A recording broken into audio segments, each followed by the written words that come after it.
Listen to me, it's unlikely that he will garner the first week sales and certifications. Big name publications are going to let this slip away. The award shows won't even recognize his raw talent to give him well-deserved accolades. Today we'll dive into the world of Saba, the two of us connected by North Avenue. Saba grew up in the Austin neighborhood of Chicago, west of my Lincoln Park home.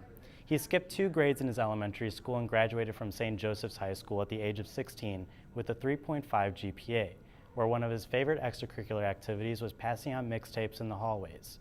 Like most young artists looking for a platform to share songs or poetry, Saba performed after school at Young Chicago Authors in the Wicker Park neighborhood, right off the Blue Line and a quick walk to Division Street.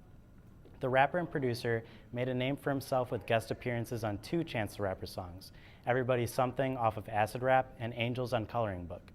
After getting relaxed in his element with the 2 mixtapes Get Comfortable in 2013 and Comfort Zone in 2014, Saba performed Angels with Chance on The Late Show with Stephen Colbert in 2015 before focusing on marking his territory in the game. And in 2016, he would release his debut album Bucket List Project, focused on his background and morals, featuring Chicago artists No Name, Twista, and John Doe. But in 2017, the momentum stopped, the curtains closed, and emotions poured. Saba's cousin and co-founder of his rap crew, Walter Long Jr., was murdered and prompted the Chicago MC to put a pause on his career to heal the wound. When Saba came back, he arrived with Care For Me, his second studio album and an ode to who he lost and what he found.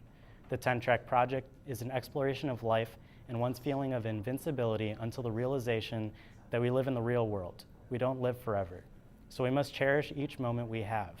A few of my friends are gone too early, and it hurts to know they're not there. To be young, we think ahead with ambition and fly high on our next big adventure.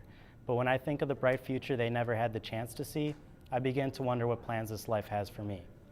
In the age of social media and the internet, Saba locked himself away from everyone and was able to craft an honest outpouring of his depression and misery, while effectively using storytelling and somber production to paint the picture of how he feels. As death hits close to home, it's hard to know who to talk to, what to say, when to open up, where to start picking up the pieces, why it happened, and how to move forward. The album is filled with amazing songs, not just with the flows and rhymes that impress the listener, but deep messages that beg to be replayed and dissected. Highlights include Life, which features Saba with his strong, tight lyricism that is also impactful. Log Out features Chance the Rapper with his best verse since his acid rap days. And the best listen on Care For Me is Prom King.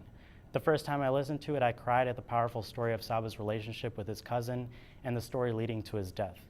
I mean, it's definitely one of the best hip-hop songs I've heard in a while. Please listen to Saba's Care For Me. It's simply a masterpiece. For The Real Deal, I'm Rob Segovia.